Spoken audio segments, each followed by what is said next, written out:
of the divinity expressing as Desmond Tutu, of the people in his country, of his daughter. After the healing, after the apartheid, and they established the Truth and Reconciliation Committee that had 19,000 people come before them to heal, to share their stories, to hold each other, to speak the words of what really happened, and then to come with a choice. How do we move forward? Do we choose to forgive? And it's not a small task, is it? But in our divinity, and centered in the truth of who we are, in knowing and claiming that, Desmond Tutu and others said, yes, I will call up my divine wisdom. I will embrace my compassion, my courage, my passion, and my faith in knowing, yes, we as human walk the pain and suffering path at times, and we can do such horrific things to each other, but I hold to the faith of knowing that each one of us are divine, and the power of healing and wholeness is in each and every one of us.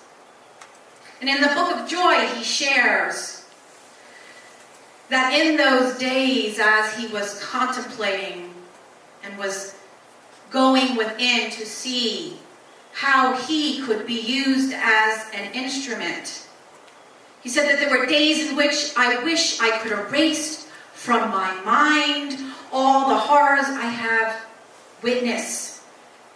It seems there is no end to the creative ways we humans can find to hurt each other, and no end to the reasons we feel justified in doing so. Do you not ache at times when we see horrific acts going on around us? But he also shared that likewise, there is also no end to the human capacity for healing. In each of us, there is an innate divine ability to create joy out of suffering, to find hope in the midst of hopeless situations, and to heal any relationship in need of healing. He said there are two simple truths, and these truths are spiritual truths, and they also have been proven by science and psychology. There is nothing that cannot be forgiven, and there is no one undeserving of forgiveness. I'm going to say that again. There is nothing that cannot be forgiven, and there is no one undeserving of our forgiveness. That might be hard, right? To sometimes see that, believe that. As people have bear witness to their entire family being murdered, people being maimed, maybe themselves being maimed, or raped. Or in our own lives, I know two people in my world, in my acquaintances. One who had a daughter who was drunk and killed 3 people. And the anguish that her daughter and her felt, the heaviness of being the quote-unquote perpetrator. And I also know other individuals who have lost a loved one from a drunk driving incident or an overdose. And the anger that might be filled with those who supply the drugs to our children to our adults. And in that video, when asked, well, doesn't it take an extraordinary person to forgive such atrocities, such horrible acts? Even some of the things that we would quote, say, smaller ones, being betrayed, lied to. And the answer was, yes, it does take an extraordinary person. Because guess what? We all are extraordinary. Yes, we are human, and we have the human experience, but each one of us are divinely powerful. And when we realize that we are one, not just in something, a platitude or an affirmation we say, we are one in spirit, right? Isn't that one of our core values? Oneness. We are one in spirit. But sometimes to live that, knowing that I am so angry, and not only does my anger cause a poisoning and an unhealthy state and future for me, but it is what I vibrate. And as anger begets anger, we have communities, we have nations, do we not? And so when we begin to wake up and realize that, we do know that we have a choice. And Desmond Tutu said, he knew that if forgiveness did not occur, if reconciliation did not occur in a healthy way, that South Africa's future would be tied to a cycle of anger and revenge. Anger and revenge. And it would ultimately lead to destruction, continued unrest, continued violence. And we too as individuals, we too as communities, as nations, globally, are faced with that same choice in our lives. Do I continue this cycle of anger, hurt, revenge, resentment, being a victim? Or do I choose the path of healing, of forgiveness, of reconciliation, of wholeness? And so as he had 19,000, now it was both people who were who were the victims of heinous acts, but also perpetrators were able to come forth. And he used the fourfold path to forgiveness. And those four things are telling the story, naming the hurt, granting forgiveness, renewing or releasing the relationship. Now the first two steps on this path, telling the story and naming the hurt, you are asked to do with a companion. You're asked for someone, in Unity we say, someone who can hold the high watch. What does that mean, to hold the high watch? And perhaps this companion can be someone that bears witness with you through the whole process. So I want to share, what are those qualities? When I am looking to use the fourfold path of forgiveness, whom shall I choose to hold the high watch with me? And here are some of the things that you would look for. It is someone who can hold confidentiality, knowing that what you share stays right there. It is someone who impeccably listens, doesn't question you, doesn't cross-examine you, doesn't get in the mud. Oh, you poor thing, don't you want to get even? That's a sign. Nope. Not in the high watch there. Or someone who may say, oh, you know what happened to me? You think that's bad? Do you know anyone like that? You think that's bad? Let me tell you about what happened.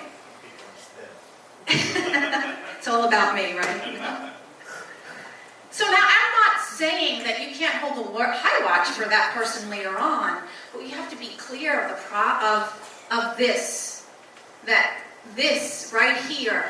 See, in unity we say there's one power and one presence, principle 1, and 2, that we are all divine and the answers are within. So we are there to hold a compassionate space for that to unfold, knowing that I hold the truth for you. I don't need to tell you anything. I need to hold the space of truth, of compassion, of love, and being willing to see you whole and complete. And so the person who holds that high watch is the empathetic listener, not trying to fix it. And so I'd like to share these beautiful words that Desmond Tutu and his daughter invite you into as you are readying yourself to be divinely led to that right and perfect person. So you can take them in with your eyes closed or with your eyes open. To whom shall I tell my story? Who will hear my truth? Who can open the space that my words want to fill? Who will hold open the space for the words that tumble out in fast-cutting shards, and the words that stumble hesitantly into the world unsure of their welcome? Can you hold that space open for me? Can you keep your questions, suggestions, and judgments at bay?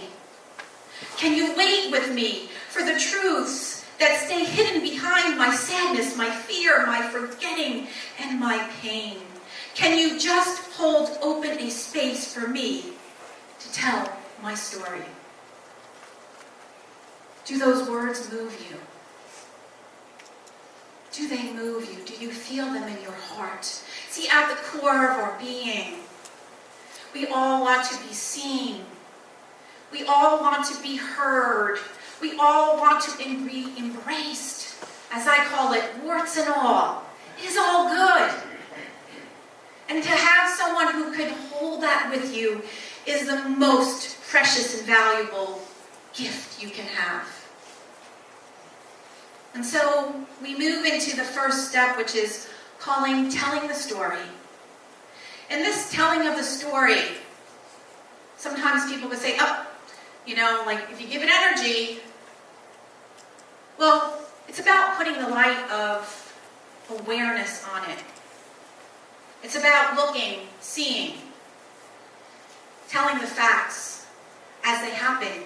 Because when we kid ourselves, two things could happen if we do not look and tell that story, not with the purpose of being the martyr. One of two things can happen, or maybe both. One, we stuff it. We stuff it down. We cut ourselves off from happiness. We cut ourselves off from joy. It festers and disease is ripe. Or it comes out sideways. We just become angry and resentful about anything.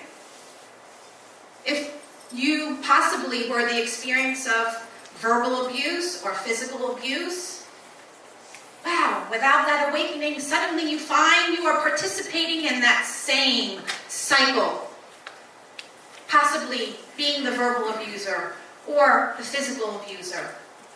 Or possible you create the belief that all men can't be trusted, all women are greedy, or whatever it may be. So shedding the light of truth is important. Looking at the facts as they occurred, stating them. This is what happened. And also knowing in that first step that you can't go back and change what was. And then we move into the second step, is giving voice to or naming the hurt. Where we then move from the facts of what happened and name, what did I experience? Anger, hope, despair, sadness, frustration. frustration. We give it, we feel it, we allow the energy, emotion, the energy of that feeling to be experienced instead of, again, stuffing it down. And we must always be gentle with ourselves in our vulnerability, knowing that there is no wrong feeling. Feelings just are. They are a guide to tell us what's up. Am I in my wholeness, or is there something that is asking me to return to a state of healing and wholeness? And so we honor them all. And then also, in naming the hurt, we identify what stage of grief there are that we are at. Are we in denial, anger, bargaining, depression, or acceptance? And then as you embrace your vulnerability and allow that to happen, then you move to the next step when you are ready. When you are ready. And so I invite you to embrace these beautiful words. Meet me here. Speak my name. I am not your enemy. I am your teacher. I may even be your friend. Let us tell our truth together, you and I. My name is anger. I say you have been wronged. My name is shame. My story is your hidden pain. My name is fear, and my story is vulnerability. My name is resentment, and I say things should have been different. My name is grief, and my name is depression. My name is anxiety, and I have many names and many lessons. And as I breathe, I know I am not your enemy. I am your teacher.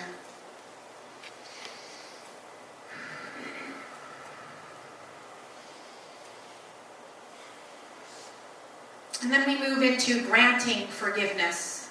So this is where we remember, what is forgiveness? Forgiveness is our power of release. It is our power of letting go, as Charles Fillmore said, of error thinking. Or it is all what we carry in belief that keeps us in our separateness, that keeps us chained to resentment, what keeps us chained to our pain. And if we are chained to that, we are a victim. And we are chained to our past. And if we are in that energy, we cannot serve two masters. We are not putting the energy into our wholeness, divinely creating new life, being the expression of love. And I'm not saying that this is an easy path, but we are faced with, we choose. Do we not hear? We have free will. And this is where that free will comes in. I choose. And as I am willing to grant that forgiveness, it doesn't mean that it was okay what the other person may have done. But I am ready to not use what happened to me in the past as an excuse for me to not live in all my power and glory. That's what it means. And then I'm ready to create and tell a new story. And then it moves us into the fourth step, which is renewing or releasing the relationship. And this is important. So let's look at renewing. There's either or. In order for renewing to happen, doesn't mean you pick up where you left off, because obviously there was an unhealthy dynamic happening. For renewing to happen, the other individual has to be willing to hear your story, your feeling, without you vomiting or attacking. I'm not saying that there's not tears or upsetment. And then you name what you need to be different. And that person will either be willing or not. And then you allow that space for the other individual. Now, there's times where that's not possible, and we must release. We must release a relationship. And you know that is true if it is a person who is unsafe, who is unable or unwilling to go through any of that, who is unwilling to even look and see without taking it personally, without wanting to attack and just repeat the cycle. And so you choose, and it could be so small. You know, there's a situation that I had with a friend. We were sharing an office. There was 3 of us sharing an office. And there was a different experience I had as a business partner than I did in just being a regular friend. And so the share of money for the rent wasn't on time. When we were supposed to meet and do things, there was a cancellation often, and I could go on and on and on. And I was starting to have this resentment going into the victim. And so I had to look and see, and I had to speak what was up. And I had to speak that this is affecting our friendship. And so after taking, there was a renewal, and then the person began to do it again. And then I had to choose.